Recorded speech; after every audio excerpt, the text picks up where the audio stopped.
আৰু যোৱাকালি আহিছিল সেই অপ্ৰত্যাশিত খবৰটো আমি আপোনালোকক একাধিক্ৰমে দেখুৱাই আছো মহিৰুহৰ মহাপ্ৰয়াণ ঘটিছে আসলতে অন্তিম শয়নত শুই পৰিল ৰঙাজান চাহ বাগিচাৰ সেই পোনাকন প্ৰাক্তন মুখ্যমন্ত্ৰী তৰুণ গগৈ আৰু নাই যেটো ৰাজ্যবাসীক কন্দুৱাই তেওঁ ইতিমধ্যে অনন্ত ধামলৈ গতি কৰিছে ৰাজ্যবাসী বুলি ক'লে ভুল হ'ব আসলতে সমগ্ৰ দেশবাসীক কন্দুৱাইছে কিয়নো ৰাষ্ট্ৰীয় পৰ্যায়ত তেওঁ যি ৰাজনৈতিক জীৱনৰ পৰিক্ৰমা তাত তেওঁ খোজ দিছিল ৰাষ্ট্ৰীয় পৰ্যায়ত আৰু তেওঁ একেৰাহে ৫টা দশক তেওঁ ৰাজনীতি কৰিছিল আৰু তেওঁ ৰাজনৈতিক জীৱনৰ এক বৰ্ণিল অধ্যায়ৰ কালি পৰিসমাপ্তি ঘটিছে আমি আজি গুৱাহাটী মেডিকেল কলেজ হাস্পতালৰ পৰা আপোনালোকক লাইভ দেখুৱাই আছো আৰু যেটো খন্তেক সময়ৰ পাছত তেওঁৰ যি বাসগৃহ চৰকাৰী বাসগৃহলৈ নিয়া হ'ব তেওঁৰ নশ্বৰ দেহ এখন পুষ্পসজ্জিত বাহনত নিয়া হ'ব তেওঁৰ মৃতদেহ অন্তিম শয়নত শুই পৰিছে এগৰাকী প্ৰাক্তন মুখ্যমন্ত্ৰী তথা দেশৰ ৰাজ্যৰ ৰাজনৈতিক জীৱনৰ এক ভূতা তৰা আৰু বৰ্তমান আমাৰ সাংবাদিক উপস্থিত আছে অভিজিত আচাৰ্য উপস্থিত আছে জবা দাস উপস্থিত আছে বিভিন্ন স্থানত আমাৰ সংবাদদাতাসকল উপস্থিত আছে তেওঁলোকে সবিশেষ আমাক দেখুৱাই আছে আপোনালোকক দেখুৱাই আছে আৰু গুৱাহাটী মেডিকেল কলেজত দীৰ্ঘদিন ধৰি তেওঁ সুদীৰ্ঘ ৩ মাহ তেওঁ যুঁজিলে মৃত্যুৰে সৈতে যুঁজিলে অৱশ্যে তেওঁৰ কোভিডত আক্ৰান্ত হৈছিল যদিও তেওঁ ক্ৰমাৎ সুস্থ হৈ পৰিছিল ঘৰলৈ উভতি গৈছিল প্ৰাক্তন মুখ্যমন্ত্ৰী গৰাকী আৰু এই মুহূৰ্তত আমাৰ হাতত কংগ্ৰেছৰ জ্যেষ্ঠ নেতা তথা মৰাণ সমষ্টিৰ প্ৰাক্তন বিধায়ক পৱন সিংহাটুৱাৰৰ এক মন্তব্য আহি পৰিছে আমি সেই মন্তব্যটো আপোনালোকক শুনাব বিচাৰিছো মই আমাৰ জনপ্ৰিয় প্ৰাক্তন মুখ্যমন্ত্ৰী তৰুণ গগৈৰ বিদেহী আত্মাৰ প্ৰতি মোৰ শ্ৰদ্ধা নিবেদন কৰিব বিচাৰিছো তৰুণ গগৈৰ ইহলীলা সম্বৰণ কৰাৰ লগে লগে এটা বৰ্ণিল যাত্ৰাৰ অন্ত পৰিল গগৈ ডাঙৰীয়াৰ লগত মোৰ সম্বন্ধ 4 দশকতকৈও বেছি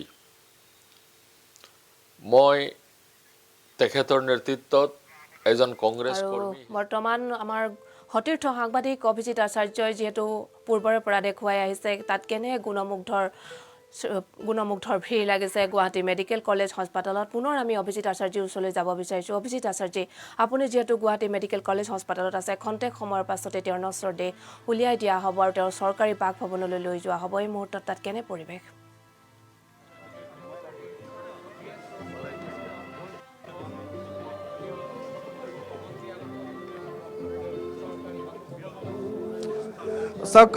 বৰণ্য ৰাজনীতিবিদ গৰাকীৰ নশ্বৰ দেহ এই মুহূৰ্তত ওলাই অনা হৈছে আৰু হয়তো 2 পৰা 3 মিনিটৰ প্ৰয়োজন হ'ব গতিকে সকলোৱে ভাবিছিল এই যি জিএমচিএইচৰ এই পথ গতিকে জিএমচিএইচৰ এই পথেৰে হয়তো সুশৰীৰে ওলাই আহিব প্ৰাক্তন মুখ্যমন্ত্ৰী তৰুণ গগৈ গতিকে এই মুহূৰ্তত তেওঁ ওলাই আহিব নোৱাৰিলে আৰু ৰাজ্যবাসীৰ ওচৰত তেওঁ নিয়তিৰ ওচৰত তেওঁ হাৰ মানিলে যাৰ পৰিপ্ৰেক্ষিতত তেওঁ শেষবাৰৰ বাবে তেওঁক শ্ৰদ্ধা জনাবলৈ অজস্ৰজন ওলাই আহিছে অজস্ৰ গুণমুগ্ধসকল ওলাই আহিছে গতিকে জিএমচিএইচৰ পৰা মই কিছু বৰ্তমানৰ দৃশ্য দেখুৱাবলৈ কিছু যত্ন কৰিম দৰাচলতে আজিৰ দিনটোত ক'বলৈ হয়তো ভাষা নাই কাৰণ এইগৰাকী বৰণ্য ৰাজনীতিবিদৰ কথা হয়তো কোনো পাহৰিব নোৱাৰে যিগৰাকী ৰাজনীতিবিদ বিগত 15টাকৈ বছৰ ৰাজ্যৰ ৰাজভাৰ তেওঁ শাসন কৰিছিল 6 বাৰকৈ তেওঁ সাংসদ হৈছিল যোৰহাট লোকসভাৰ তেওঁ সাংসদ আছিল কলিয়াবৰ লোকসভাৰ তেওঁ সাংসদ আছিল আৰু বিশেষকৈ যদি কলিয়াবৰ লোকসভা সমষ্টিৰ কথা ক'বলৈ যাওঁ গতিকে কলিয়াবৰ লোকসভা সমষ্টি তেওঁ নিজ ভাতৃ দীপ গগৈৰ বাবে তেওঁ এৰি দিছিল আৰু দীপ গগৈৰ বাবে তেওঁ এই সমষ্টি এৰি দিয়াৰ পাছত পৰৱৰ্তী সময়ত দীপ গগৈয়ে পুত্ৰ গৌৰৱ গগৈৰ বাবে এই সমষ্টি এৰি দিছিল আৰু পুত্ৰ গৌৰৱ গগৈ তেওঁ সাংসদ হিচাপে নিৰ্বাচিত হৈছিল গতিকে এইগৰাকী বিচক্ষণ ৰাজনীতিবিদৰ যি বিচক্ষণতাৰ পৰিচয় সেই বিচক্ষণতাৰ পৰিচয় হয়তো দ্বিতীয়গৰাকী তৰুণ গগৈ বা দ্বিতীয়গৰাকী এনেধৰণৰ ৰাজনীতিবিদ হয়তো আজি অসমত কেতিয়াও দেখা নাপাব কাৰণ এইগৰাকী বৰণ্য ৰাজনীতিবিদৰ যি ৰাজনৈতিক কেৰিয়াৰ তেওঁ যি বন্ধুসুলভ যি মনোভাৱ সেয়া হয়তো অসমবাসীয়ে কেতিয়াবা পাহৰিব নোৱাৰে বিশেষকৈ সংবাদ মাধ্যমক তেওঁ যেতিয়া সম্বোধন কৰিছিল সংবাদ মাধ্যমক সম্বোধন কৰাৰ সময়ত তেওঁক যি বন্ধুসুলভ তেওঁ যি বাৰ্তালাপ বা তেওঁৰ বন্ধুসুলভ যি মনোভাৱ সেয়া হয়তো সংবাদ মাধ্যমৰ লোকেও হয়তো পাহৰিব নোৱাৰে কাৰণ প্ৰতিটো প্ৰশ্নৰ তেওঁ পোনপটীয়াকৈ তেওঁ উত্তৰ দিছিল এই মুহূৰ্তত দেখুৱাইছোঁ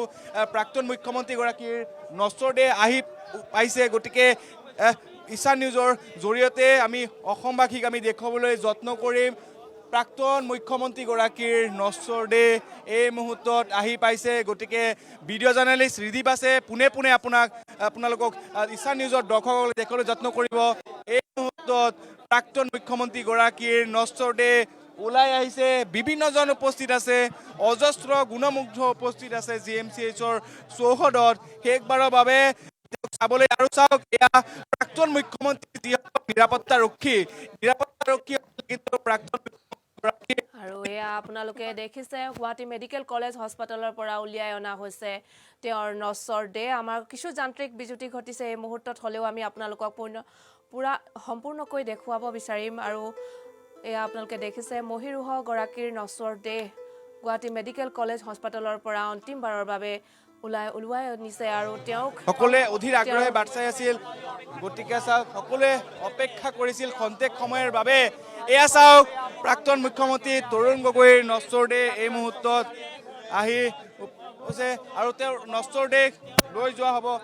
আৰু তেওঁ পুষ্পসজ্জিত বাহনত তেওঁৰ নশ্বৰ দেহ লৈ যোৱা হ'ব শুই আছে প্ৰাক্তন মুখ্যমন্ত্ৰী তৰুণ গগৈ সকলোৱে ভাবিছিল এইগৰাকী বৰণ্য ৰাজনীতিবিদ পুনৰ ৰাইজৰ মাজলৈ ওলাই আহিব কিন্তু আচলতে তেওঁ নিয়তিৰ ওচৰত তেওঁ হাৰ মানিছে আমি GMCHৰ পৰা দেখুৱাইছোঁ চাওক এয়া 15 বছৰত তেওঁ শাসন কৰা প্ৰাক্তন মুখ্যমন্ত্ৰী তৰুণ গগৈৰ নশ্বৰ দেহ চাওক পুত্ৰ গৌৰৱ গগৈয়ে কঢ়িয়াই আনিছে GMCHৰ অধ্যক্ষ আছে প্ৰদেশ কংগ্ৰেছৰ সভাপতি ৰিপুণ বৰা উপস্থিত আছে এয়া চাওক প্ৰাক্তন মুখ্যমন্ত্ৰী তৰুণ গগৈৰ এই নশ্বৰ দেহ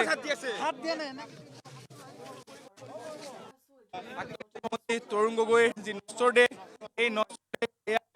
ঈশান নিউজ দৰ্শকক আমি দেখুৱাইছো এনেধৰণে প্ৰাক্তন মুখ্যমন্ত্ৰী তৰুণ গগৈ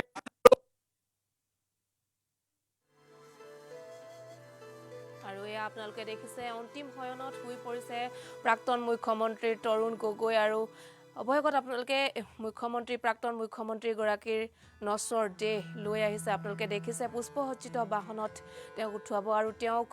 লৈ আহিছে তেওঁৰ পুত্ৰ গৌৰৱ গগৈ প্ৰাক্তন মন্ত্ৰী ৰকিবুল হুছেইনকে আদি কৰি বহুকেইগৰাকী জ্যেষ্ঠ নেতা কৰ্মী আৰু অজস্ৰ লোকৰ সমাগম ঘটিছে গুৱাহাটী মেডিকেল কলেজ হস্পিটেলত এক যুগৰ অৱসান ঘটিল বুলি ক'ব লাগিব জীৱনৰ অন্তিম যাত্ৰাত এয়া প্ৰাক্তন মুখ্যমন্ত্ৰীগৰাকী পুষ্পসজ্জিত বাহনত CRPFৰ জোৱানসকল যিহেতু তেওঁ 24 ঘণ্টাই নিৰাপত্তাৰ দায়িত্বত আছিল গতিকে এই CRPFৰ জোৱানসকলেও কিন্তু CRPFৰ জোৱানসকল যেনেধৰণে তেওঁ নিৰাপত্তাৰ দায়িত্বত আছিল সেই CRPFৰ জোৱানসকলে কিন্তু আজিৰ দিনটোতো প্ৰাক্তন মুখ্যমন্ত্ৰী তৰুণ গগৈ তেওঁ নিৰাপত্তা প্ৰদান কৰিছে চাওক এনেধৰণে পুষ্পসজ্জিত বাহনেৰে প্ৰাক্তন মুখ্যমন্ত্ৰীক তৰুণ গগৈক লৈ যোৱা হ'ব আৰু প্ৰাক্তন মুখ্যমন্ত্ৰীৰ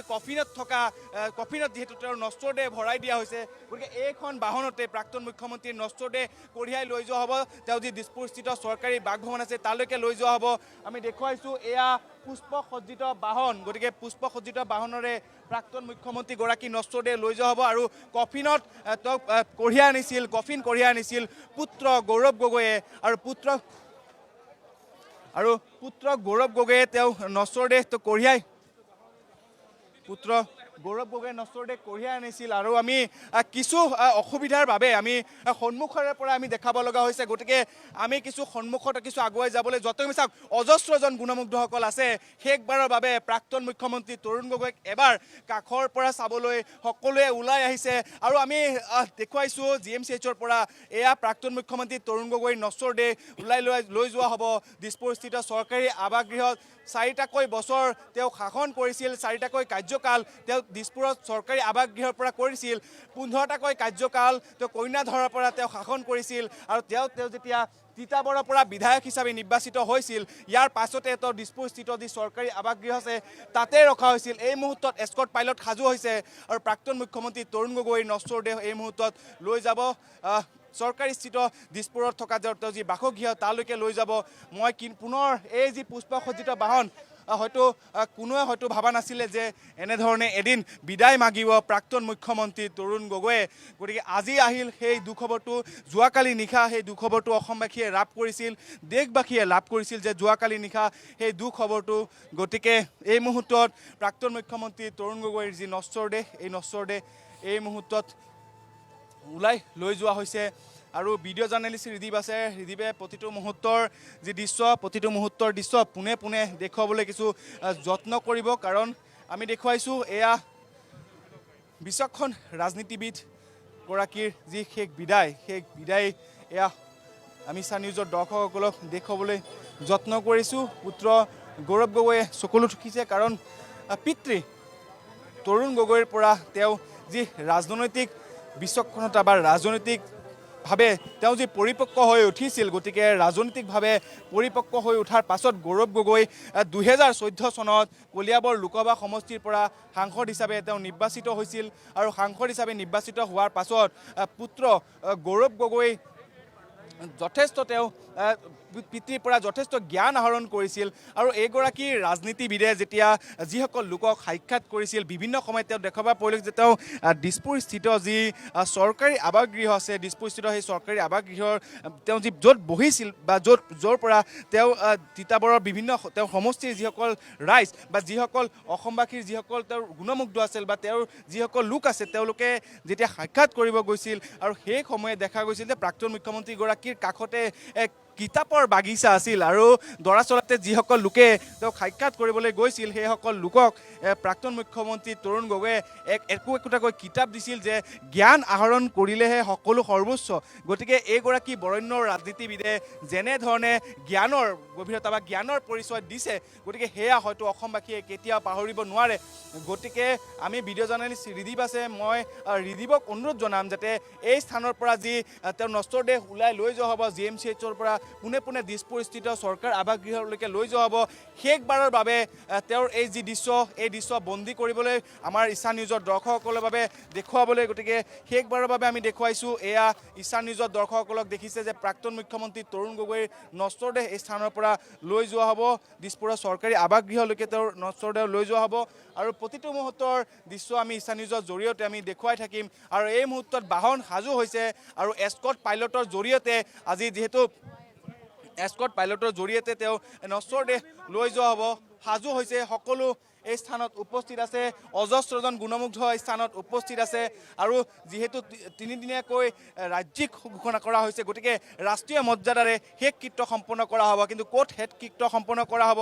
এই মুহূৰ্তলৈকে চৰকাৰৰ ফালৰ পৰা আনুষ্ঠানিকভাৱে ঘোষণা কৰা হোৱা নাই কিন্তু ৰাজ্য চৰকাৰে এক সুকীয়া স্থানত প্ৰাক্তন মুখ্যমন্ত্ৰীগৰাকীক যাতে সকলোৱে চাব পাৰে যে এনেধৰণৰ এক ব্যৱস্থা কৰিব গতিকে এনেধৰণে চাওক এই মুহূৰ্তত তেওঁৰ যি নশ্বৰ দেহ সেই নশ্বৰ দেহ লৈ অনা হৈছে বা পুনৰ দেখুৱাম এই স্থানত থকা যি পঞ্চম মহলা আছে GMCHৰ যি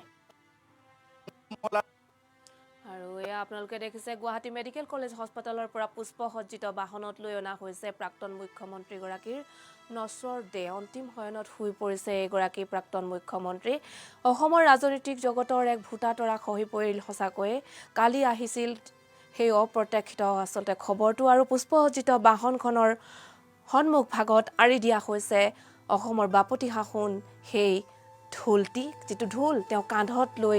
বজাইছিল আৰু ফুলাম গামোচা লৈ তেওঁ ঢোলটি বজাইছিল সেই পুষ্পসজ্জিত বাহনখনত সেই ফটো আঁৰি দিছে সঁচাকৈয়ে এটা অতি আৱেগিক মুহূৰ্ত ক'বলৈ গ'লে অন্তিম শয়নত শুই পৰিছে এগৰাকী প্ৰাক্তন মুখ্যমন্ত্ৰী সুদীৰ্ঘ 5টা দশকৰ ৰাজনৈতিক জীৱনৰ যি পৰিক্ৰমা সেই পৰিক্ৰমা আচলতে নকৈ কোৱাৰ প্ৰয়োজন নাই সমগ্ৰ দেশবাসীয়ে জানে কেনে এক পৰিক্ৰমা তেওঁ কৰিছিলে আৰু সকলো সাধাৰণ লোককে হাস্যবদনে তেওঁ আঁকোৱালি লৈছিল যদিও তেওঁ ৰাজকীয় জীৱন যাপন কৰিছিল আৰু সাধাৰণ লোকক তেওঁ হাস্যবদনে আঁকোৱালি লৈছিল আৰু দেখা পোৱা গৈছে এখন পুষ্পসজ্জিত বাহনত এনেদৰেই লৈ যোৱা হ'ব চৰকাৰী বাসগৃহলৈ এইগৰাকী প্ৰাক্তন মুখ্যমন্ত্ৰীৰ নশ্বৰ দেহ আমি পুৱাৰে পৰা দেখুৱাই আছোঁ আপোনালোকক দীৰ্ঘদিনৰ পৰা অসুস্থ হৈ আছিল প্ৰয়াত প্ৰাক্তন মুখ্যমন্ত্ৰী তৰুণ গগৈ 5টা দশকৰ বৰ্ণাঢ্য ৰাজনৈতিক জীৱনৰ অৱসান ঘটাই অৱশেষত অসমৰ ৰাজনৈতিক ক্ষেত্ৰখনক উকা কৰি গুচি গ'ল এগৰাকী প্ৰাক্তন মুখ্যমন্ত্ৰী। সঁচাকৈয়ে চৰাৰ মাতত ৰাতিপুৱাৰ প্ৰতিশ্ৰুতি দিয়া মানুহজন গ'লগৈ, উভতি নহাৰ বাটেৰে তেওঁ গ'লগৈ, ৰাজ্যবাসীক কন্দুৱাই তেওঁ গ'লগৈ। যিগৰাকী ব্যক্তিয়ে দিন ৰাতি ৰাজ্যৰ উন্নয়নৰ বাবে আচলতে একাকাৰ কৰিছিল, সেইগৰাকী আজি ব্যক্তি নিথৰ হৈ পৰি ৰৈছে। আশা কৰা ধৰণেৰে কিন্তু খবৰ আহিল সেই দুখবৰটো। আজি অতি আচলতে আৱেগিক মুহূৰ্ত, আজি যি দৃশ্য, যি মুহূৰ্তৰ কেতিয়াও কল্পনা কৰা নাছিল ৰাজ্যবাসীয়ে, সেই কল্পনাতীত আচলতে এক অভিজ্ঞতা, কল্পনাতীত এক মুহূৰ্তৰ সাক্ষী হ'বলগীয়া হৈছে এই মুহূৰ্তত ৰাজ্যবাসী। তেওঁ নিথৰ হৈ আচলতে কফিনৰ ভিতৰত নিথৰ হৈ পৰি ৰৈছে। যিগৰাকী ব্যক্তিৰ মুখত অনবৰতে এটা হাঁহি বিৰিঙি থাকিছিল, সেই হাঁহি আজি নাই। এখন নিস্তব্ধ,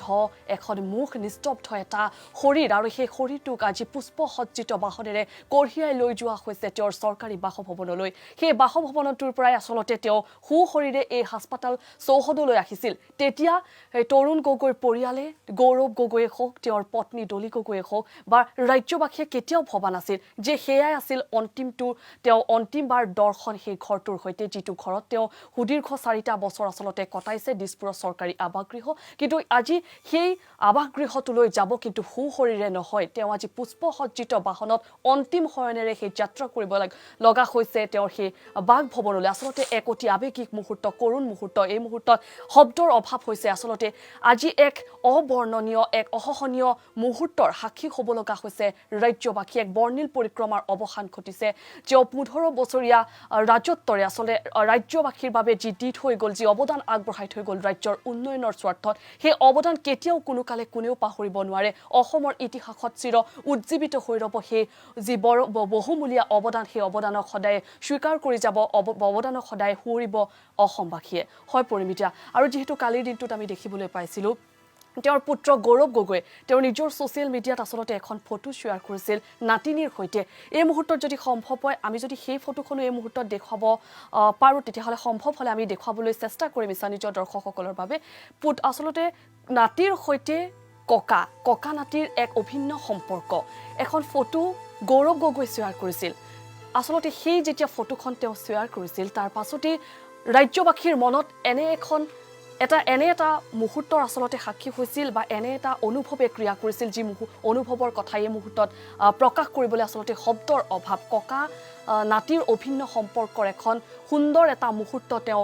ভাগ বতৰুৱা কৰিছিল ৰাইজৰ সৈতে গৌৰৱ গগৈয়ে যেতিয়া সংবাদ মাধ্যমৰ আগত তেওঁৰ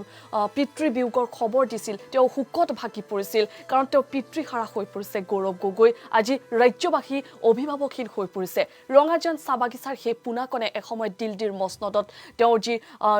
তৰুণ গগৈৰ নামটোৰ প্ৰতিচ্ছবি দাঙি ধৰিছিল, তৰুণ গগৈ নহয়, অসমৰ নামটো, তিতাবৰ সমষ্টিৰ নামটো তেওঁ প্ৰতিফলিত কৰিছিল। সেইগৰাকী তৰুণ গগৈ আজি নাই, সেইগৰাকী তৰুণ গগৈ আজি অন্তিম শয়নত। কিছু আৰু 26 নৱেম্বৰ দিনটোতে আচলতে শেষ বিদায় জনাব লাগিব ৰাজ্যবাসীয়ে চিৰদিনৰ বাবে এইগৰাকী ব্যক্তি, কাৰণ 26 নৱেম্বৰ দিনটোলৈ তেওঁ কফিনৰ ভিতৰত শুই থকা তৰুণ গগৈক ৰাজ্যবাসীয়ে দেখিবলৈ পাব। কিন্তু 26 নৱেম্বৰৰ পাছত এইখন মুখ, এই চেহেৰা আৰু কেতিয়াও দেখিবলৈ পোৱা যায়। আমি এই মুহূৰ্তত সেই দৃশ্য দেখুৱাইছোঁ, GMC চৌহদৰ পৰা লৈ যোৱা হৈছে, পুষ্পসজ্জিত বাহনেৰে লৈ যোৱা হৈছে, আৰু এই বাহনখনতে নিথৰ হৈ পৰি ৰৈছে, অন্তিম শয়নত আছে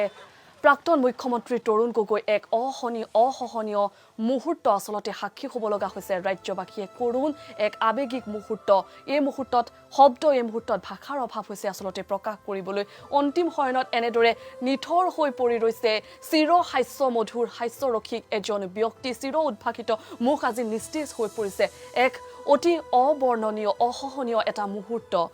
GMC চৌহদৰ পৰা লৈ যোৱা হৈছে তেওঁৰ বাসভৱনলৈ, যি বাসভৱনৰ পৰা আচলতে তেওঁ GMC চৌহদলৈ আহিছিল। কেতিয়া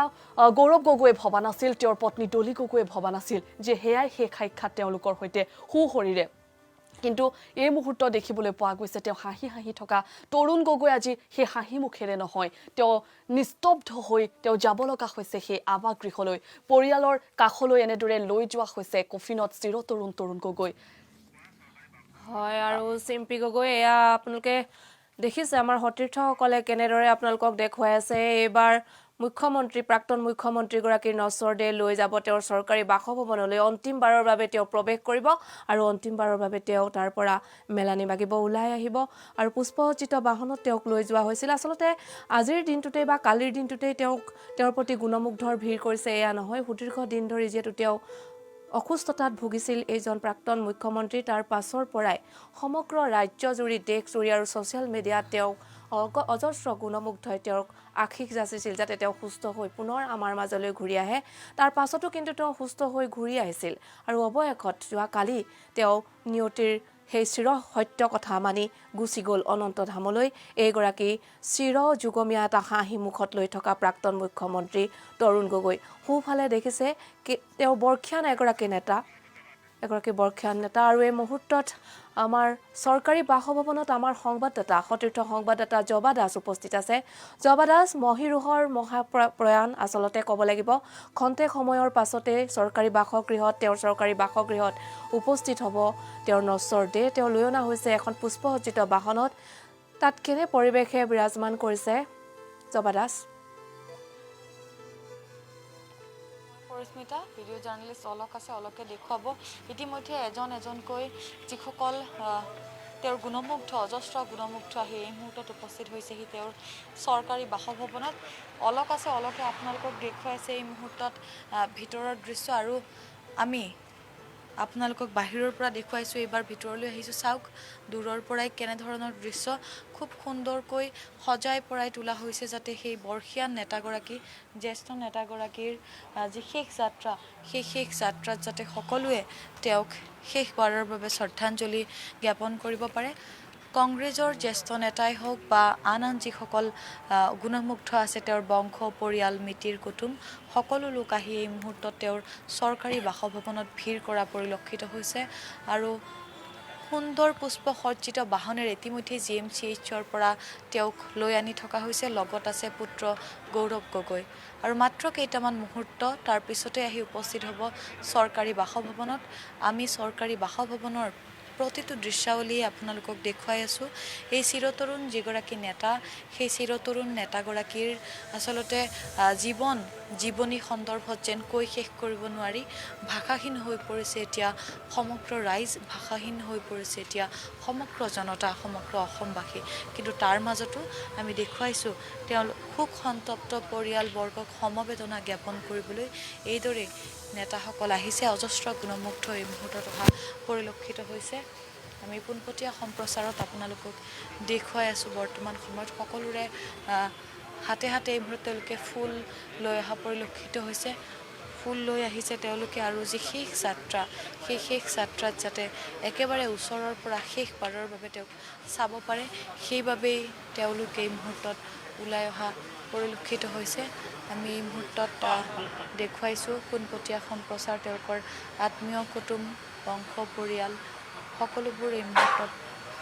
ইয়াত থকা পৰিলক্ষিত হৈছে আৰু কেইটামান মুহূৰ্তৰ পাছত ইয়ালৈ আহি পাব তৰুণ গগৈৰ প্ৰাক্তন মুখ্যমন্ত্ৰীগৰাকীৰ নশ্বৰ দেহ আৰু সেই নশ্বৰ দেহক আদৰিবলৈ এইদৰেই সুসজ্জিত কৰি তোলা হৈছে ফুলেৰে এয়া চিৰবিদায় ল'ব অসমৰ ৰাজনীতিৰ পৰা বৰ্ষীয়ান নেতাগৰাকীয়ে যি উত্থান পতন বহু ৰাজনৈতিক যি কাৰ্যক্ৰমণিকা সেয়া শেষ কৰি অৱশেষত তেওঁ এই পৃথিৱীৰ পৰা বিদায় ল'ব ইতিমধ্যেই যিসমূহ নীতি নিয়ম থাকে সেই নীতি নিয়মসমূহ কৰিবলৈ সেই নীতি নিয়মসমূহ মানিবলৈ এই মুহূৰ্তত কিদৰে চাওক সজাই পৰাই তোলা হৈছে এই মুহূৰ্তত আমি দেখুৱাই আছোঁ এই মুহূৰ্তত দৃশ্যাৱলীসমূহ আৰু যদি এই মুহূৰ্তত সম্ভৱ হয় আমি মন্তব্য ল'বলৈও যত্ন কৰিম আমি মন্তব্য ল'ম এই মুহূৰ্তত আমি এই মুহূৰ্তত কিছু মন্তব্য ল'বলৈ যত্ন কৰিম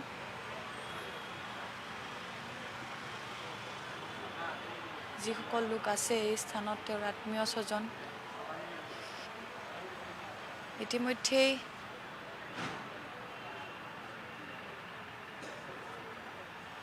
মন্তব্য ল'বলৈ আমি যত্ন কৰিম এই মুহূৰ্তত আৰু দেখুৱাইছোঁ আপোনালোকক যিটো আচলতে কৃত্ৰিম প্ৰলেপ দিয়া হয় সেই প্ৰলেপ ইতিমধ্যে সাজু কৰি ৰখা হৈছে আৰু আমি দেখুৱাইছোঁ কিদৰে সেই কফিন যিটো আচলতে ৰখা হ'ব ঠিক তেনেদৰেই সেইসমূহ সাজু কৰি ৰখা হৈছে এই মুহূৰ্তত খুব দুখৰ দিন আটাইৰে বাবে ৰাজ্যৰ বাবে কেৱল কংগ্ৰেছ বুলিয়েই নহয় আমাৰ অসমৰ ৰাজনীতিৰ বাবে এটা বেয়া দিন কি ক'ব আটাইতকৈ দুখৰ দিন যিজন ব্যক্তিৰ নেতৃত্বত আধুনিক অসমখন এটা সুন্দৰ গতি লৈছিল সেই ব্যক্তিজনক আজি ধৰ্ম দল সকলো জাতি জনগোষ্ঠী সকলো লোকেই তেওঁ জনপ্ৰিয় আছিল আৰু তেনে এজন ব্যক্তিৰ মৃত্যুত আমি অতিশয় মৰ্মাহত হৈছোঁ সমগ্ৰ অসমবাসী মৰ্মাহত হৈছে আৰু তেখেতৰ আত্মাৰ চিৰশান্তি কামনা কৰিছোঁ নিশ্চয় এয়াই শোক সন্তপ্ত পৰিয়ালবৰ্গক সমবেদনা জ্ঞাপন কৰিবলৈ অজস্ৰ গুণমুগ্ধৰ এই মুহূৰ্তত ভিৰ কৰা পৰিলক্ষিত হৈছে এই স্থানত অলকে আপোনালোকক দেখুৱাব এই মুহূৰ্তত আৰু আমি যদি চাওঁ তেতিয়াহ'লে আমি দেখিম ভিতৰত ঘৰৰ ভিতৰত তেওঁলোক এই মুহূৰ্ততো কিন্তু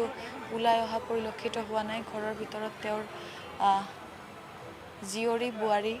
ঘৰৰ ভিতৰত আছে তেওঁলোক এই মুহূৰ্তলৈকে বাহিৰলৈ ওলাই অহা নাই সংবাদ মাধ্যমৰ আগত কোনো মন্তব্য প্ৰকাশ কৰা নাই কিয়নো তেওঁলোকো এতিয়া অভিভাৱকবিহীন হৈ পৰিছে খুব দুখেৰে যেন তেওঁলোকে এই মুহূৰ্তত বিদায় দিব পৰা নাই যদিও সেয়া নিয়ম চিৰশাশ্বত সেয়াই নিয়ম জন্মিলে এদিন মৰিবই লাগিব কিন্তু তথাপিতো যেন মানি ল'ব পৰা নাই এই মুহূৰ্তত মানি ল'বলৈ যেন কিছু অসুবিধা হৈছে সেই অসুবিধা কেৱল পৰিয়ালৰ লোকৰ মাজতেই নহয় সেই অসুবিধা হৈছে সকলোৰে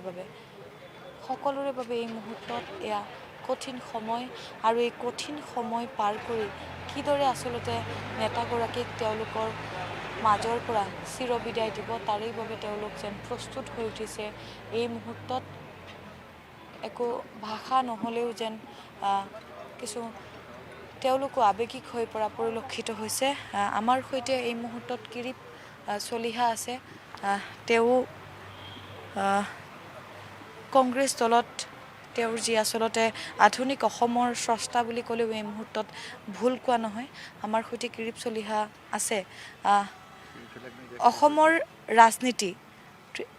ৰাজনীতি এই মুহূৰ্তত যেন অভিভাৱকবিহীন হৈ পৰিছে কি কয় ক্ষেত্ৰত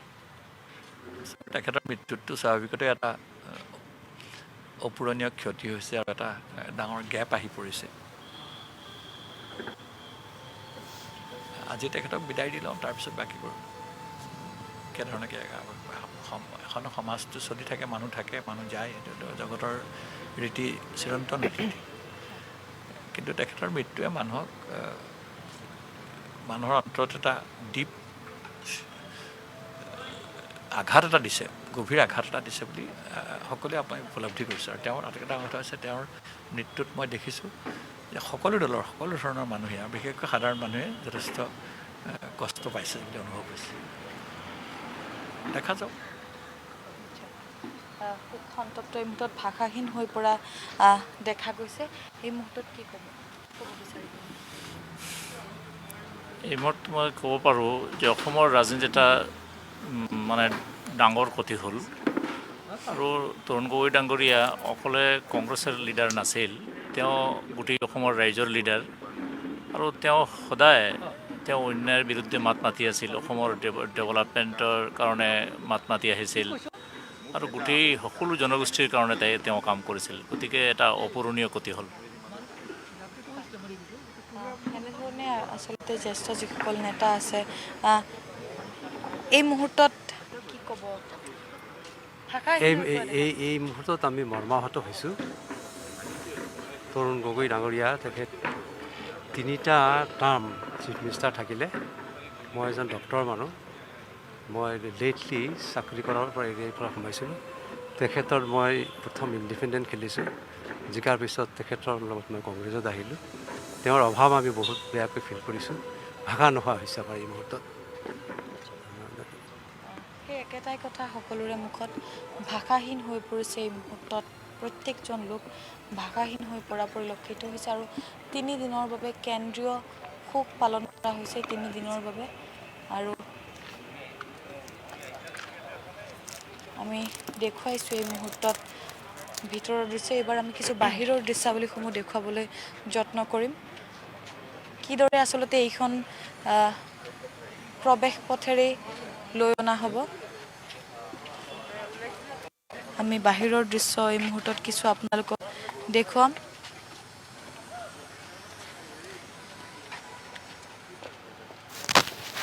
আৰু যদি আপোনালোকে দেখিবলৈ পাইছে প্ৰাক্তন মুখ্যমন্ত্ৰীগৰাকীৰ নশ্বৰ দেহ যিহেতু চৰকাৰী বাসভৱনলৈ লৈ অহা হ'ব তাতে খোকাকুল পৰিৱেশৰ সৃষ্টি হৈছে যিহেতু অনন্তধামলৈ গতি কৰা এইজন প্ৰাক্তন মুখ্যমন্ত্ৰীৰ নশ্বৰ দেহ অন্তিমবাৰৰ বাবে তেওঁ এই চৌহদত প্ৰৱেশ কৰিব আৰু অন্তিমবাৰৰ বাবে তেওঁ ওলাই আহিব পুষ্পসজ্জিত বাহনতে তেওঁ শুই যাব নিজালে নিতালে শুই পৰিল গছত ৰৈ থকা চৰাই চিৰিকটিও হয়তো কান্দি উঠিছে এইগৰাকী মহীৰুহৰ মহাপ্ৰয়াণত আচলতে এই মুহূৰ্তত সঁচাকৈয়ে ভাষাহীন হৈ পৰিছোঁ বাকৰুদ্ধ হৈ পৰিছে সমগ্ৰ অসমবাসী ৰাজ্যবাসী বাকৰুদ্ধ হৈ পৰিছে সমগ্ৰ অসমত উজনিৰ পৰা নামনি কেন্দ্ৰ কৰি সকলোতে কেৱল এই প্ৰাক্তন মুখ্যমন্ত্ৰী তৰুণ গগৈৰ মৃত্যুত শোকৰ ছাপ পৰিছে তিতাবৰ যিহেতু তেওঁ গৃহ সমষ্টিত তেওঁ জন্মভূমি শোকৰ ছাপ পৰিছে আৰু এই মুহূৰ্তত যিহেতু GMCHৰ পৰা লৈ যোৱা হৈছে পুষ্পসজ্জিত বাহনে প্ৰাক্তন মুখ্যমন্ত্ৰীগৰাকীৰ নশ্বৰ দেহ পোনে পোনে আমি অভিজিত আচাৰ্যৰ ওচৰলৈ যাব বিচাৰিছোঁ অভিজিত আচাৰ্য আপুনি বৰ্তমান ক'ত উপস্থিত আছে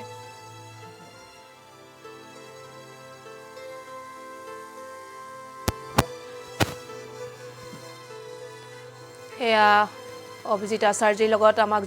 সংযোগ বিচ্ছিন্ন হৈছে আমি খন্তেক সময়ৰ পিছত পুনৰ তেওঁৰ সৈতে যোগাযোগ কৰিবলৈ চেষ্টা কৰিম কিন্তু অতি দুখেৰে জনাওঁ যে কালিৰে পৰা যিহেতু আপোনালোকে গম পাইছে কালি আহিছিল সেই অপ্ৰত্যাশিত খবৰটো অৱশেষত 5টা দশকৰ ৰাজনৈতিক জীৱনৰ অৱসান ঘটাই অসমৰ ৰাজনৈতিক জীৱনৰ এক বৰ্ণাঢ্য পৰিক্ৰমাৰ পৰিসমাপ্তি ঘটাই অনন্ত লোকলৈ গতি কৰিলে এইগৰাকী বৰ্ষীয়ান প্ৰাক্তন মুখ্যমন্ত্ৰী কংগ্ৰেছৰ দলৰ তেওঁ প্ৰতিনিধিত্ব কৰিছিল প্ৰাক্তন মুখ্যমন্ত্ৰী তৰুণ গগৈ বৰ্তমান তেওঁৰ নশ্বৰ দেহ পুষ্পসজ্জিত বাহনেৰে গুৱাহাটী মেডিকেল কলেজ হাস্পতালৰ পৰা লৈ যোৱা হৈছে তেওঁৰ চৰকাৰী বাসভৱনলৈ দিছপুৰস্থিত চৰকাৰী বাসভৱনলৈ তাতো এক শোকাকুল পৰিৱেশৰ সৃষ্টি হৈছে অজস্ৰ গুণমুগ্ধই ভিৰ কৰিছে সমগ্ৰ ৰাজপথত ভিৰ কৰিছে জাম হৈছে আৰু আমি সমগ্ৰ পৰিৱেশ আপোনালোকক দেখুৱাই আছো পুত্ৰ গৌৰৱ গগৈয়ে জাল কালি অব্যক্ত বেদনা বুকুত লৈ পিতৃৰ মৃত্যুৰ খবৰ তেওঁ প্ৰত্যক্ষভাৱে দিব নোৱাৰিলেও তেওঁ চকুলোৰে তেওঁ বিদায় জনাইছিল আৰু তেওঁৰ পুত্ৰৰ সৈতে নাতিৰ সৈতে এখন ককা দেউতাকৰ ফটো তেওঁ ছ'চিয়েল মিডিয়াত আপলোড কৰিছিল তেওঁ এনেদৰে তেওঁৰ বেদনা প্ৰকাশ কৰিছিল আৰু সেই ছবিখনে যেন এটাই কথা কৈ গৈছিল চিৰযুগমীয়া হাঁহিৰে জিলিকি থকা প্ৰাক্তন মুখ্যমন্ত্ৰী তৰুণ গগৈৰ যি পৰিসমাপ্তি ঘটিছে তেওঁৰ জীৱনৰ সেই জীৱনৰ পৰিসমাপ্তি ঘটাৰ কথা সেই ফটোখনেই যেন কৈ গৈছিল যদিও সেই ফটোখন তেওঁ শ্বেয়াৰ কৰিছিল কিন্তু তেওঁ অতি অব্যক্ত বেদনা বুকুত লৈ তেওঁ শ্বেয়াৰ কৰিছিল তেওঁ ক'ব নোৱাৰিছিল তেওঁৰ পিতৃ তেওঁৰ এই ইহ সংসাৰত তেওঁৰ পিতৃ নাই তেওঁৰ পিতৃ যে কায়িকভাৱে আমাৰ মাজৰ পৰা গুচি গৈছে সেয়াও তেওঁ মানি ল'ব পৰা নাই তেওঁৰ চকুৱে মুখে ফুটি উঠিছিল তেওঁ এক অব্যক্ত বেদনা ফুটি উঠিছিল কেনেদৰে তেওঁ কান্দি উঠিছিল কেমেৰাৰ সন্মুখত আপোনালোকে দেখিছিল কেনেদৰে কান্দি উঠিছিল আচলতে পিতৃৰ মহাপ্ৰয়াণত এইজন গৌৰৱ গগৈ তেওঁৰ সুযোগ্য সন্তান গৌৰৱ গগৈ এনেদৰে তেওঁৰ শোক প্ৰকাশ কৰিছিল আচলতে ক'বলৈ গ'লে সমগ্ৰ অসমখনৰ উন্নতিৰ ক্ষেত্ৰত কিন্তু প্ৰাক্তন মুখ্যমন্ত্ৰী তৰুণ গগৈ এক উল্লেখযোগ্য অৱদান আছে এই অৱদানৰ কথা শুৱৰি সেই হাঁহিয়াল মুখখনৰ কথা শুৱৰি তেওঁ চিৰসেউজ হৈ থাকিব সকলোৰে মাজত যদিও তেওঁ পুষ্পসজ্জিত বাহনত লৈ যোৱা হৈছে তেওঁৰ সন্মুখভাগৰ গাড়ীখনৰ বাহনখনৰ সন্মুখভাগত আঁৰি দিছে কান্ধত ঢোল লৈ থকা কান্ধত গামোচা লৈ থকা তৰুণ গগৈদেৱৰ সেই আলোকচিত্ৰ আৰু এই মুহূৰ্তত পুনৰ আমি সংযোগ স্থাপন হৈছোঁ আমাৰ সতীৰ্থ সাংবাদিক অভিজিত আচাৰ্যৰ সৈতে অভিজিত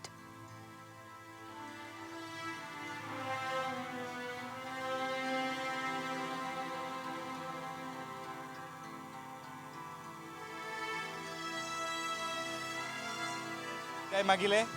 মই পুনৰ কৈছোঁ 23 তাৰিখৰ 5:34 সেই সময়টো আৰু সেই সময়টো অসমবাসীয়ে হয়তো কেতিয়াও কল্পনা কৰা নাছিল যে এই 86 বছৰ বয়সতে যে এই দুখবৰটো আহিব কাৰণ সদায় হাঁহি ফূৰ্তি কৰি থকা এগৰাকী ৰাজ্যৰ এগৰাকী মুৰব্বীৰ পদত অধিষ্ঠিত হোৱা এগৰাকী ব্যক্তি যিগৰাকী ব্যক্তিয়ে বিগত 15টাকৈ বছৰ তেওঁ ৰাজ্যৰ শাসনভাৰ তেওঁ লৈছিল কিন্তু পৰৱৰ্তী সময়ত কালিৰ দিনটোত 23 তাৰিখ 5:34 তেওঁ শেষ নিশ্বাস ত্যাগ কৰিছে আৰু এই মুহূৰ্তত GMCHৰ পৰা তেওঁ নশ্বৰদেহ পুনে লৈ যোৱা হ'ব দিছপুৰ স্থিত তেওঁ চৰকাৰী আৱাসত আৰু মই এই মুহূৰ্তত ভঙাগড়ৰ কিছু বৰ্তমান পৰিৱেশ দেখুৱাইছোঁ কাৰণ যিহেতু GMCHৰ পৰা তেওঁ নশ্বৰদেহ এই মুহূৰ্তত ৰাওনা হৈছে এই স্থানৰে লৈ অনা হ'ব এই মুহূৰ্তত ভঙাগড় ফ্লাইঅভাৰৰ তলত তেওঁৰ নশ্বৰদেহ আহি পাইছেহি কিন্তু আমি কিছু তেওঁৰ এই লৈ অহা তেওঁৰ বাহনে যি পুষ্পসজ্জিত বাহনে যি প্ৰাক্তন মুখ্যমন্ত্ৰীগৰাকীৰ নশ্বৰদেহ কঢ়িয়াই লৈ আনিছে সেই দৃশ্য আমি কিছু দেখুৱাম কিন্তু এই মুহূৰ্তত ভিডিঅ' জাৰ্নেলিষ্ট ৰিদীপক মই অনুৰোধ জনাম যাতে ৰাজীৱ ভৱনৰ পদূলিৰ কিছু দৃশ্য দেখুৱায় কাৰণ ৰাজীৱ ভৱনত আজি 3 বজা বা 2 বজাৰ ভিতৰত ৰাজীৱ ভৱনত প্ৰৱেশ কৰিব প্ৰাক্তন মুখ্যমন্ত্ৰী তৰুণ গগৈৰ যি নশ্বৰদেহ চাওক এই ৰাজীৱ ভৱনত প্ৰায় প্ৰাক্তন মুখ্যমন্ত্ৰী তৰুণ গগৈয়ে 20 আগষ্ট মোৰ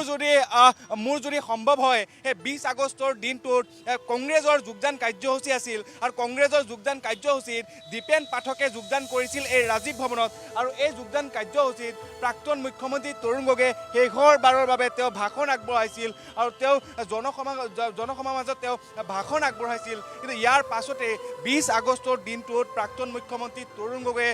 তেওঁ কোভিডত তেওঁ আক্ৰান্ত হৈছিল আৰু সেই দিনটোত তেওঁ অসুস্থতা অনুভৱ কৰিছিল ইয়াৰ পাছতে তেওঁ অসুস্থতা অনুভৱ কৰাৰ পাছতে 25 আগষ্ট তাৰিখটোত তেওঁ চিকিৎসালয়ত GMCHত তেওঁ ভৰ্তি কৰা হৈছিল গতিকে GMCHত ভৰ্তি কৰাৰ পাছত তেওঁ কোভিডত আক্ৰান্ত হৈছিল আৰু যথেষ্ট শ্বাস প্ৰশ্বাসজনিত কাৰণত তেওঁ ভুগিছিল আৰু শ্বাস প্ৰশ্বাসজনিত কাৰণত ভোগাৰ পাছত তেওঁ কোভিডত আক্ৰান্ত হৈছিল সেই সময়তো তেওঁ দ্ৰুতভাৱে তেওঁ স্বাস্থ্যৰ অৱনতি ঘটিছিল আৰু স্বাস্থ্যৰ অৱনতি ঘটাৰ পাছত চিকিৎসকৰ দলে তেওঁ কোভিডৰ পৰা তেওঁক মুক্তি দিছিল আৰু কোভিডৰ পৰা তেওঁ ৰক্ষা পাইছিল আৰু ইয়াৰ পাছতে তেওঁ ঘৰলৈকে গৈছিল আৰু ঘৰলৈকে যোৱাৰ পাছত তেওঁ সুস্থ হৈছিল যদিও পৰৱৰ্তী সময়ত তেওঁৰ স্বাস্থ্যৰ গুৰুতৰ অৱনতি ঘটিছিল আৰু মই দেখুৱাইছোঁ এয়া চাওক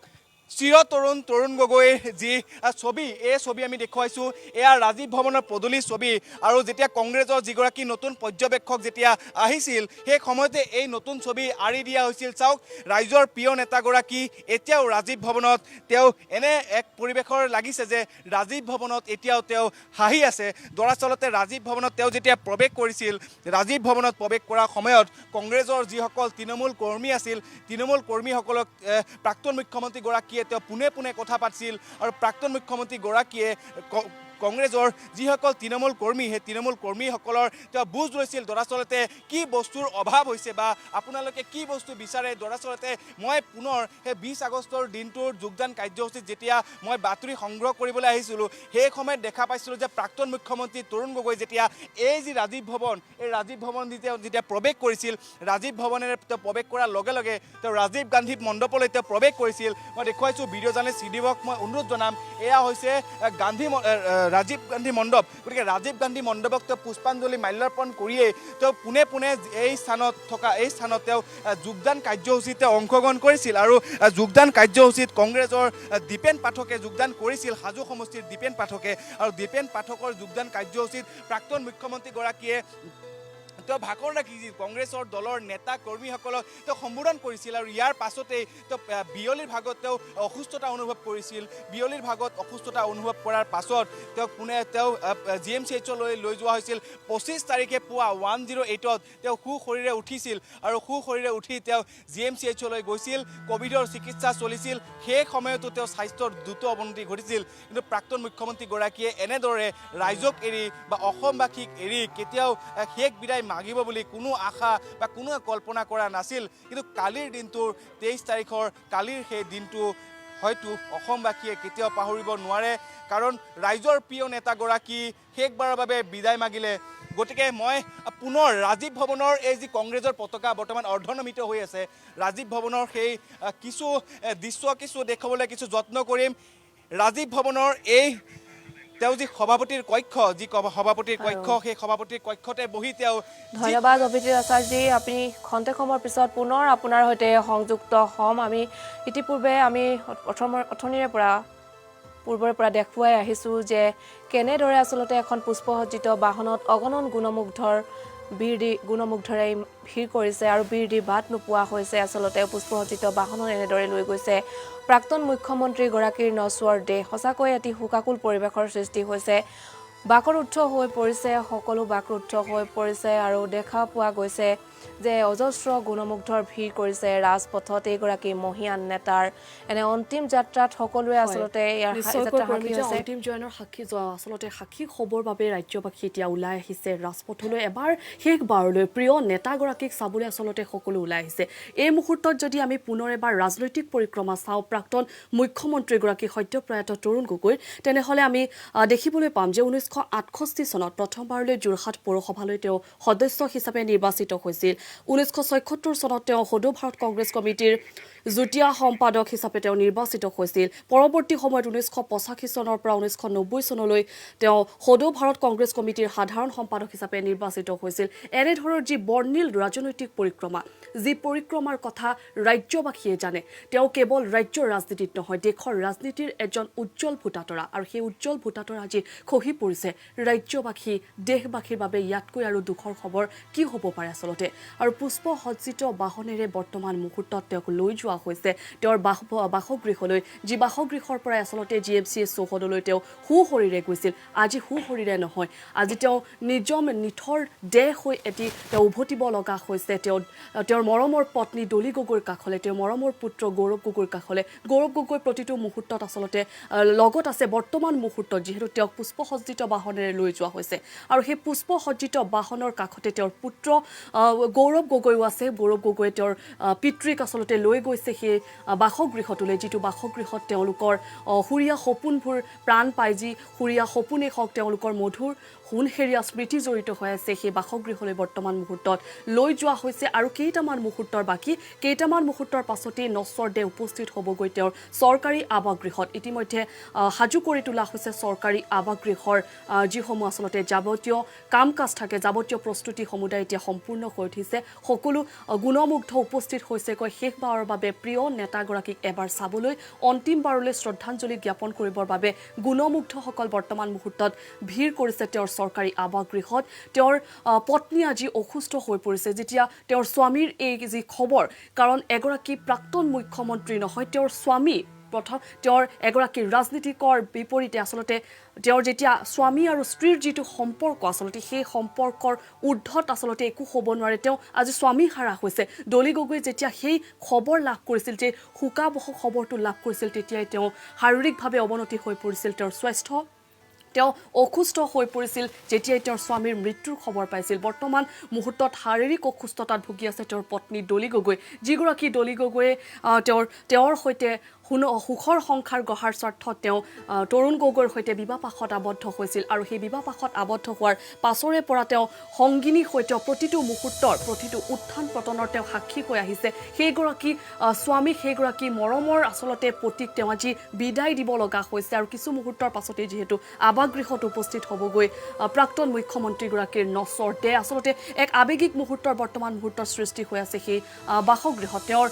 জীয়ৰী তেওঁৰ বোৱাৰী সুদূৰ বিদেশৰ পৰা আহি উপস্থিত হৈছে শেষবাৰলৈ আচলতে দৰ্শন কৰিলে তেওঁৰ পিতৃ তেওঁৰ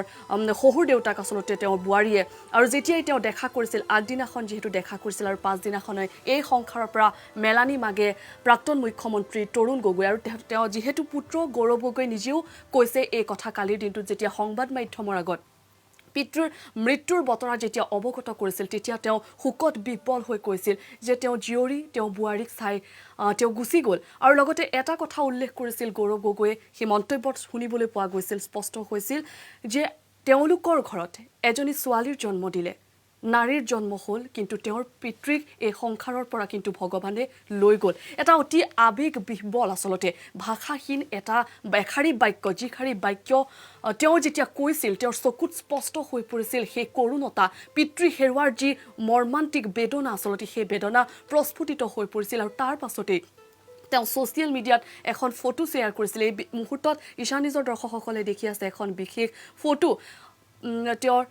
পিতৃৰ কোলাত তেওঁৰ পুত্ৰ অৰ্থাৎ গৌৰৱ গগৈৰ পুত্ৰ তেওঁৰ পিতৃৰ কোলাত ককা নাতিৰ অভিন্ন যি সম্পৰ্ক, নাতিৰ সৈতে ককা এটা সুন্দৰ আচলতে মুহূৰ্তৰ সাক্ষী হৈছিল, যি সাক্ষী ৰাজ্যবাসীৰ সৈতে ভাগ বতৰুৱা কৰিছিল তেওঁৰ পুত্ৰ গৌৰৱ গগৈ। আৰু এই যেতিয়া তেওঁ ফটোখন আচলতে শ্বেয়াৰ কৰিছিল, তাৰ পাছতেই যেতিয়া এই ফটোখন দেখিছিল ৰাজ্যবাসীয়ে শোকত বিহ্বল হৈ পৰিছিল। খবৰৰ পাছত যেনেদৰে শোকত বিহ্বল হৈছিল আৰু তেনেদৰে এই ফটোখন দেখিও শোকত বিহ্বল হৈ পৰিছিল ৰাজ্যবাসী। আচলতে ভাষাহীন এক মুহূৰ্তৰ সাক্ষী হ'বলগীয়া হৈছে আজি ৰাজ্যবাসী। ৰঙাজান চাহ বাগিচাৰ পোনাকণ, যি পোনাকণৰ মুখত অনবৰতে এটা হাঁহি আছিল, সদা হাস্যময়ী এখন মুখ আজি নিস্তব্ধ হৈ পৰিছে। নিজান নিথৰ হৈ তেওঁ অন্তিম শয়নত আছে, হেতেলিত শুই পৰিছে, হাঁহি হাঁহি ৰাইজক আকৰ্ষণ কৰা প্ৰতিটো মুহূৰ্তত। আৰু তেওঁ যদি আমি চাওঁ, অত্যন্ত ৰসিক কথাৰে আচলতে ৰাইজক আকৰ্ষিত কৰিছিল। বিহু বুলিলেই তেওঁ অতি উন্মাদ হৈ পৰিছিল। বিহু অসমীয়াৰ প্ৰাণ, আৰু সেই অসমীয়াৰ প্ৰাণ বাপতি সাহোন বিহু বুলিলে তৰুণ গগৈ ৰ'ব নোৱাৰিছিল। কেৱল বিহু বুলি ক'লে ভুল কোৱা হ'ব। অসমৰ বাৰেৰহণীয়া সংস্কৃতিৰ প্ৰতীক যি আছিল, সেই বাৰেৰহণীয়া সংস্কৃতিৰ প্ৰতীক তেওঁৰ দেহত প্ৰস্ফুটিত হৈছিল। আচলতে তেওঁ বিহু নৃত্যই নহয়, ঝুমুৰৰ তালতো তেওঁ ৰ'ব নোৱাৰিছিল। ঝুমুৰৰ যদিহে ঝুমুৰৰ গীত শুনিছিল, মাদলৰ শব্দ শুনিছিল, তেওঁ ৰ'ব পৰা নাছিল। কাৰণ কিয়নো চাহ বাগিচাৰ পৰাই আচলতে তেওঁৰ যি যাত্ৰা, সেই যাত্ৰা আৰম্ভ হৈছিল। কাৰণ শৈশৱ তেওঁ ৰঙাজান চাহ বাগিচাত পাৰ কৰিছিল। চাহ বাগিচাৰ সেই সেউজীয়াৰ মাজত তেওঁৰ জীৱন জীপাল হৈছিল। গতিকে চাহ বাগিচাৰ যেতিয়া আচলতে মাদলৰ শব্দ শুনিছিল, মাদলৰ শব্দ শুনি তেওঁ ৰ'ব পৰা নাছিল। যেনেকৈ ঢোলৰ শব্দ শুনি তেওঁ ৰ'ব পৰা নাছিল, তেওঁ মাদলৰ শব্দত চাহ বাগানৰ সেই যি আচলতে সুৰীয়া শব্দ, সেই সুৰীয়া মিঠাচত তেওঁ ডুব গৈছিল। বিহুৰ যেতিয়া ঢোলৰ শব্দ হয়, তেওঁ ঢোলৰ শব্দ হ'লে ৰ'ব নোৱাৰে, তেওঁ নাচি উঠে আৰু ৰাইজৰ লগে লগে নাচে। আৰু অসমৰ বাৰেৰহণীয়া সংস্কৃতিৰ তেওঁ এক পৰিচয়, এক সমন্বয়ৰ বাৰ্তাবাহক এইগৰাকী তৰুণ গগৈ। এইগৰাকী তৰুণ গগৈক লৈ তিতাবৰবাসী গৌৰৱান্বিত। এইবাবেই গৌৰৱান্বিত কাৰণ তিতাবৰক এটা সুকীয়া পৰিচয় দিছিল দিল্লীৰ ইতিহাসত, দেশৰ ইতিহাসত, যে তিতাবৰৰ বিধায়ক। কিন্তু আমি এটা কথাখিনিতে উল্লেখ কৰি থ'ব লাগিব যে তিতাবৰ বিধানসভা সমষ্টিৰ বিধায়ক হোৱাৰ পূৰ্বে কিন্তু মাৰ্ঘেৰিটা বিধানসভা সমষ্টিৰ বিধায়ক ৰূপেও তেওঁ 2 বছৰৰ বাবে কাৰ্যনিৰ্বাহ কৰিছিল। এগৰাকী প্ৰাক্তন মুখ্যমন্ত্ৰী তৰুণ গগৈ প্ৰথম অৱস্থাত তেওঁ মাৰ্ঘেৰিটা বিধানসভা সমষ্টিৰ পৰা তেওঁ প্ৰতিদ্বন্দ্বিতা কৰিছিল, তেওঁ জয়লাভ কৰিছিল। পৰৱৰ্তী সময়ত একেৰাহে 4টাকৈ কাৰ্যকাল তিতাবৰ বিধানসভা সমষ্টিৰ বিধায়ক ৰূপে বৰ্তমান মুহূৰ্তত তেওঁ কাৰ্যনিৰ্বাহ কৰি আছিল। তিতাবৰবাসী সেইবাবে আজি মৰ্মাহত হৈ পৰিছে। তেওঁলোকৰ আপোন প্ৰিয় নেতাগৰাকীক, প্ৰিয় ব্যক্তিগৰাকীক আজি হেৰুৱাব লগা হৈছে। ইয়াতকৈ আৰু দুখৰ খবৰ কি হ'ব পাৰে, হয় পৰিমিতা? আৰু এয়া আপোনালোকে দেখিছে মহানায়কজনৰ আচলতে মহীৰুহৰজনৰ মহাপ্ৰয়াণৰ সময়ত অগণন গুণমুগ্ধৰ ভিৰ, পুষ্পসজ্জিত বাহনত তেওঁক লৈ যোৱা হৈছে। উৰণীয়া সেতুৰ ওপৰৰ পৰা লোকে অজস্ৰ গুণমুগ্ধই জুমি জুমি চাইছে। অন্তিমবাৰৰ বাবে সেইগৰাকী মহীৰুহৰ অন্তিম যাত্ৰাত তেওঁলোকে সাক্ষী হ'ব বিচাৰিছে আৰু অন্তিম শয়নত শুই পৰিছে। সঁচাকৈয়ে এক আৱেগিক পৰিৱেশ, বাকৰুদ্ধ হৈ পৰিছোঁ সঁচাকৈ। আৰু অজস্ৰ জনতাৰ শোকাকুল পৰিৱেশৰ মাজেৰে আজি বিদায় জনাব লাগিব আমি এইগৰাকী মহীৰুহক। সঁচাকৈয়ে সতীৰ্থ চিম্পী গগৈয়ে কৈ যোৱাৰ দৰে বাপতি সাহোন ৰঙালী বিহুটি দেখিলে উন্মাদ হৈ পৰা এইগৰাকী প্ৰাক্তন মুখ্যমন্ত্ৰীয়ে অসমৰ ৰাজনৈতিক জীৱনৰ যি সোণালী অধ্যায়ৰ পাতনি মেলিছিল, সেই অধ্যায়ৰ তেওঁ চিৰসেউজ কৰি গুচি গ'ল। অসমৰ ৰাজনৈতিক জগতৰ এক ভোটা তৰা খহি পৰিল। 5টা দশক ধৰি তেওঁৰ ৰাজনৈতিক জীৱন সঁচাকৈয়ে অতি সবল নেতৃত্ব তেওঁ প্ৰদান কৰিছিল, যি নেতৃত্বৰ কথা আমি সদায় দেশত প্ৰাণ থকালৈকে সকলো জনতাই সোঁৱৰিব। আৰু সেয়েহে আজি তেওঁক আমি কওঁ, তেওঁৰ আচলতে বাদ দিয়া হৈ মিছা ক'লে কি হ'ব, তেওঁৰ যি এই বাক্য, এই ৰসিকতাপূৰ্ণ বাক্য আচলতে ৰাজ্যবাসীয়ে কেতিয়াও পাহৰিব নোৱাৰিব। বাদ দিয়া সেই ক'বলৈ আৰু ৰঙাজানৰ পোনাকণ নাহে। ইয়াতকৈ ৰাজ্যবাসীৰ বাবে আচলতে দুখৰ খবৰ কি হ'ব পাৰে। আচলতে এই মুহূৰ্তত সকলো বাকৰুদ্ধ, আজি জনতা বাকৰুদ্ধ, দেশবাসী বাকৰুদ্ধ, পৰিয়ালবৰ্গ বাকৰুদ্ধ, তেওঁৰ অনুৰাগী শত সহস্ৰ অনুৰাগী আজি বাকৰুদ্ধ হৈ পৰিছে। আচলতে বাদ দিয়া সেই বুলি ক'লেই মনলৈ আহে তৰুণ গগৈ আৰু বাদ দিয়া সেই বুলি ক'লে আচলতে কণমানিটিৰ পৰা বৃদ্ধলৈ সকলোৱে চিনি পায় নাম কোৱাৰ প্ৰয়োজন নাই বাদ দিয়া সেই বুলি ক'লে হয়, সেই চিম্পী, চিৰ আচলতে সদা সঁচাকৈ স্বাস্থ্য মধুৰ মুখখনৰ গৰাকীলৈ মনত পৰে বৰ্ণিল যুগৰ অৱসান ঘটিছে আজি এয়া আপোনালোকে দেখিছে কেনেদৰে প্ৰাক্তন মুখ্যমন্ত্ৰীগৰাকী পুষ্পসজ্জিত বাহনত নিজালে নিতালে শুই পৰিছে এয়া সঁচাকৈ বাকৰুদ্ধ হৈ পৰিছে দেশৰ ৰাজ্যৰ জনতা অগণন গুণমুগ্ধৰ ভিৰ আৰু নিৰাপত্তা বেষ্টনীৰ মাজেৰে আচলতে লৈ যোৱা হৈছে তেওঁৰ নশ্বৰ দেহ আৰু এই মুহূৰ্তত সঁচাকৈ বাকৰুদ্ধ হৈ পৰিছোঁ সতীৰ্থ চিম্পী গগৈ আপুনি যেনেদৰে কৈছে বাদ দিয়াহে সেই তাহানিৰ পোনাকণ এদিন ৰজাঘৰৰ আসন শুৱনি কৰিছিল আৰু ৰজাঘৰৰ আসন শুৱনি কৰিয়েই তেওঁ কাৰ্যকাল হয় তেওঁৰ মুখ্যমন্ত্ৰী পদৰ পৰা তেওঁ কাৰ্যকাল শেষ হৈছে কিন্তু ৰাজনৈতিক জগতখনৰ তেওঁ কাৰ্যকাল সমাপ্তি হোৱা নাছিল আৰু মাত্ৰ কেইটামান মাহ আছিল তেওঁ অৱসৰ গ্ৰহণ কৰাৰ তাৰ আগতেই তেওঁ এই পৃথিৱীৰ পৰা মেলানি মাগিলে যিদিনাখনৰে পৰা তেওঁ অসুস্থতাত ভুগিছিল সেইদিনাখনৰে পৰা দেশবাসীৰ ৰাজ্যবাসীৰ অসমৰ ইমূৰৰ পৰা সিমূৰলৈ জাতি বৰ্ণ ধৰ্ম ভাষা নিৰ্বিশেষে সকলো লোকে তেওঁক আশীষ দিছিল যাতে তেওঁ সুস্থ হৈ উভতি আহে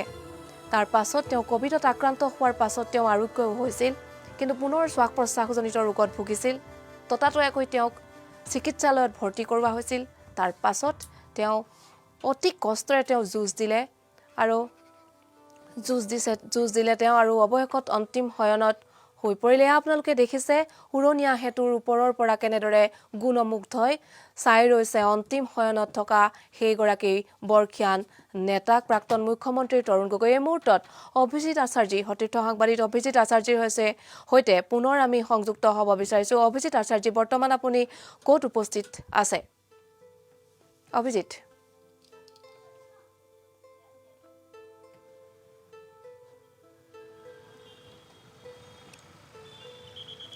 চাওক এই মুহূৰ্তত GS ৰোডৰ যি ৰাজপথ বা ৰাজীৱ ভৱনৰ চৌহদৰ যি ৰাজপথ এয়া বৰ্তমান উকা হৈ আছে চাওক প্ৰাক্তন মুখ্যমন্ত্ৰীগৰাকীৰ যিহেতু নশ্বৰ দেহ আহিছে আৰু কনভয়ে নশ্বৰ দেহ কঢ়িয়াই আনিছে গতিকে এয়া চাওক ভঙাগড়ৰ যি ৰাজপথ এয়া বৰ্তমান উকা হৈ পৰিছে অজস্ৰজন আহিছে অজস্ৰজনে প্ৰাক্তন মুখ্যমন্ত্ৰীগৰাকীক শেষ শ্ৰদ্ধাঞ্জলি জনাবলৈ আহিছে এবাৰ কাষৰ পৰা চাবলৈ আহিছে আৰু ৰাজীৱ ভৱনৰ কাষৰ যি বৰ্তমানৰ পৰিৱেশ সেই পৰিৱেশ বৰ্তমান উকা হৈ পৰিছে কাৰণ তৰুণ গগৈয়ে এই ৰাজীৱ ভৱনৰ পৰাই তেওঁ ৰাজনৈতিক কেৰিয়াৰ আৰম্ভ কৰিছিল আৰু ৰাজীৱ ভৱনৰ পৰা বৰ্তমান ৰাজীৱ ভৱনৰ ওচৰত যিহেতু তেওঁ নশ্বৰ দেহ আহি পৰিব মই ভিডিঅ' জাৰ্নেলিষ্ট শ্ৰীদীপ আছে যদি এই বৰ্তমানৰ যি GS ৰোডৰ বৰ্তমানৰ যি পৰিৱেশ দেখাবলৈ কিছু যত্ন কৰিম আৰু তৰুণ গগৈ বৰ্তমান নিদ্ৰাত যিহেতু তেওঁ বিদায় মাগিছে শেষবাৰৰ বাবে তেওঁ বিদায় মাগিছে আৰু কনভয়েৰে তেওঁ যিহেতু এই GS ৰোডৰ ৰাজপথ যেতিয়া 15টাকৈ বছৰত তেওঁ কাৰ্যকালত তেওঁ মুখ্যমন্ত্ৰী হিচাপে কাৰ্যনিৰ্বাহ কৰিছিল সেই সময়ত এই GS ৰোডৰ ৰাজপথেৰে তেওঁ কনভয়েৰে পাৰ হৈছিল আৰু আজিও তেওঁ কনভয়েৰে পাৰ হৈছে কিন্তু আজি কিছু পৃথক কাৰণ আজি তেওঁ নিদ্ৰাত শুইছে আৰু ৰাষ্ট্ৰীয় মৰ্যাদাৰে তেওঁৰ যিহেতু শেষ কৃত্য সম্পন্ন কৰা হ'ব গতিকে ৰাষ্ট্ৰীয় মৰ্যাদাৰে তেওঁ কনভয়েৰে প্ৰাক্তন মুখ্যমন্ত্ৰীগৰাকীৰ তেওঁ যি নশ্বৰ দেহ সেই নশ্বৰ দেহ আগবাঢ়িছে মই কিছু দৃশ্য দেখুৱাবলৈ কিছু যত্ন কৰিম আৰু ভিডিঅ' জাৰ্নেলিষ্ট ৰিদীপ আছে ৰিদীপে দেখুৱাব প্ৰতিটো মুহূৰ্তৰ দৃশ্য কাৰণ প্ৰাক্তন মুখ্যমন্ত্ৰীগৰাকীৰ নশ্বৰ দেহ এই মুহূৰ্তত দেখা পোৱা পৰিলক্ষিত হৈছে GS ৰোডৰ ৰাজপথত আহি পাইছে আৰু বৰ্তমান GS ৰোডৰে প্ৰাক্তন মুখ্যমন্ত্ৰীগৰাকীৰ কনভয় আগবাঢ়িছে আৰু সকলোৱে পুষ্পাঞ্জলি প্ৰদান কৰিছে ৰাজপথত থাকিয়ে পুষ্পাঞ্জলি প্ৰদান কৰিছে এয়া চাওক তৰুণ গগৈ শেষবাৰৰ বাবে বিদায় মাগিছে কনভয়েৰে তেওঁ লৈ যোৱা হৈছে আৰু তেওঁ কনভয়েৰে তেওঁ যিহেতু নশ্বৰ দেহ লৈ যোৱা হ'ব তেওঁ দিছপুৰস্থিত যি চৰকাৰী আৱাসগৃহ সেই চৰকাৰী আৱাসগৃহলৈ তেওঁৰ নশ্বৰ দেহ লৈ যোৱা হ'ব এই মুহূৰ্তত দেখুৱাইছোঁ এয়া প্ৰাক্তন মুখ্যমন্ত্ৰীগৰাকীৰ নশ্বৰ দেহ আহি উপস্থিত হৈছে GS ৰোডত আৰু সঘনাই ব্যস্ত হৈ থকা প্ৰাক্তন মুখ্যমন্ত্ৰীগৰাকী কনভয়েৰে বিশেষকৈ যেতিয়া ৰাজ্যৰ শাসনভাৰ তেওঁ গ্ৰহণ কৰিছিল বা ৰাজ্যৰ শাসনভাৰ যেতিয়া তেওঁ লৈছিল সেই সময়তে কনভয়েৰে তেওঁৰ নশ্বৰ দেহ কনভয়েৰে তেওঁ আগবাঢ়ি গৈছিল GS ৰোডৰ মাজেৰে কিন্তু আজি কিছু পৃথক বা আজিৰ দিনটো কিছু পৃথক এয়া চাওক কেনেধৰণে প্ৰাক্তন মুখ্যমন্ত্ৰীগৰাকীৰ নশ্বৰ দেহ লৈ যোৱা হৈছে আৰু পুষ্পাঞ্জলি পৰিত বাহনে তেওঁ নশ্বৰ দেহ কৰি লৈ এয়া চাওক পুত্ৰ গৌৰৱ গগৈয়ে কেনেধৰণে পিতৃক কেনেধৰণে তেওঁ সাৱটি ধৰিছে এয়া চাওক হৃদয় বিদাৰক এক দৃশ্য বিৰোধী দলপতি দেৱব্ৰত শইকীয়া উপস্থিত আছে ৰকিবুল হুছেইন উপস্থিত আছে সংগ দিছে শেষবাৰৰ বাবে চাওক এক হৃদয় বিদাৰক দৃশ্য শুই আছে প্ৰাক্তন মুখ্যমন্ত্ৰী তৰুণ গগৈ গতিকে এই মুহূৰ্তৰ সেয়া এক হৃদয় বিদাৰক দৃশ্য যেনেধৰণে প্ৰাক্তন মুখ্যমন্ত্ৰীগৰাকীক শেষবাৰৰ বাবে সকলোৱে বিদায় দিছে আমি কিছু আগুৱাই যাবলৈ কিছু যত্ন কৰিম আৰু আমি আগুৱাই গৈ আমি বৰ্তমানৰ কিছু দৃশ্য দেখুৱাম আৰু ভিডিঅ' জাৰ্নেলিষ্ট ৰিদীপ আছে ৰিদীপে দেখুৱাব প্ৰতিটো মুহূৰ্তৰ দৃশ্য এয়া চাওক গৌৰৱ গগৈ আৰু ৰাইজ যথেষ্ট ৰাইজ ওলাই আহিছে ৰাইজে প্ৰাক্তন মুখ্যমন্ত্ৰীগৰাকীক সংগ দিছে এয়া চাওক পুত্ৰ গৌৰৱ গগৈয়ে ঈশ্বৰৰ ওচৰত প্ৰাৰ্থনা কৰিছে আৰু ৰাইজেও পুষ্পাঞ্জলি দিছে ডিভাইডাৰৰ কাষত থকা ৰাইজে পুষ্পাঞ্জলি দিছে আৰু পুষ্পাঞ্জলি বাহনে তেওঁক কঢ়িয়াই লৈ যোৱা হৈছে গতিকে এক হৃদয় বিদাৰক দৃশ্য এয়া কোনেও কল্পনা কৰা নাছিল যে আজিৰ দিনটোত এনেধৰণে দেখা পোৱা যাব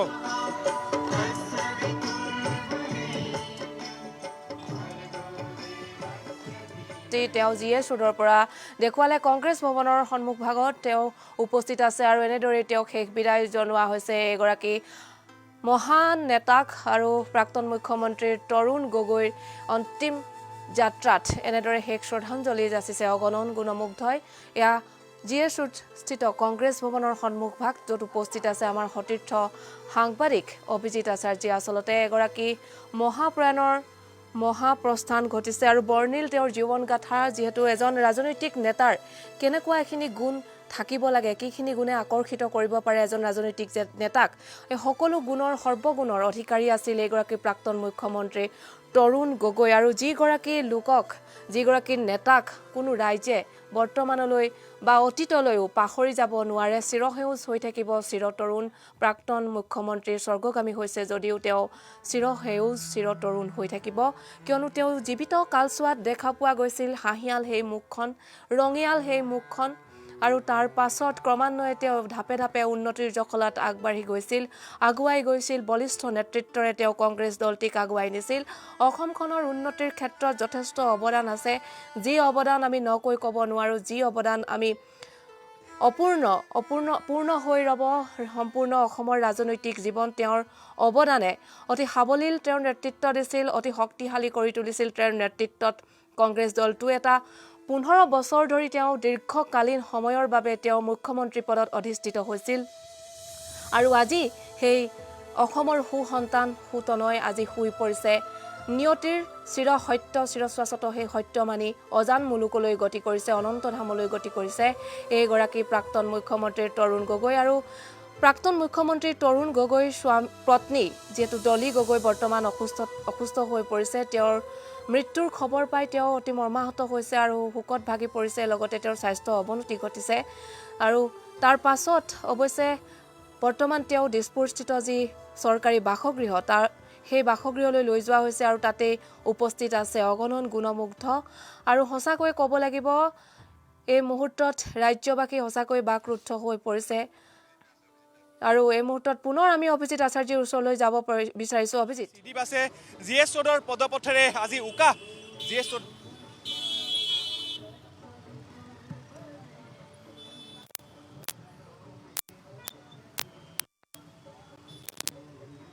আজি GS ৰোডৰ ৰাজপথ আজি উকা আৰু যিগৰাকী প্ৰাক্তন মুখ্যমন্ত্ৰীয়ে GS ৰোডৰ মাজেৰে যেনেধৰণে কনভয় লৈ তেওঁ পাৰ হৈ গৈছিল 15টাকৈ বছৰৰ কাৰ্যকালৰ আৰু আজি কিছু পৃথক কাৰণ আজিও ৰাষ্ট্ৰীয় মৰ্যাদাৰে যিহেতু তেওঁৰ শেষকৃত্য সম্পন্ন কৰা হ'ব গতিকে তেওঁৰ কনভয়ে আজি আৰক্ষীৰ যি কনভয় সেই কনভয়ে তেওঁ কঢ়িয়াই লৈ গৈ আছে এই মুহূৰ্তত ভিডিঅ' জাৰ্নেলিষ্ট ৰিদীপক তাৰে কিছু দৃশ্য দেখুৱাবলৈ কিছু যত্ন কৰিম আৰু পুত্ৰ গৌৰৱ গগৈ সংগ দিছে পিতৃৰ শেষকৃত্য কাৰ্যত আৰু তেওঁক লৈ যোৱা হৈছে আজি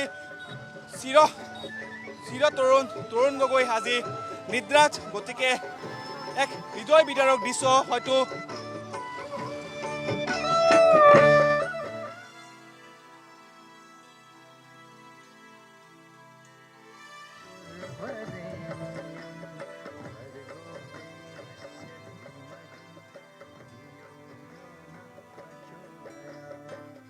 পুত্ৰই বুকুত হাত দি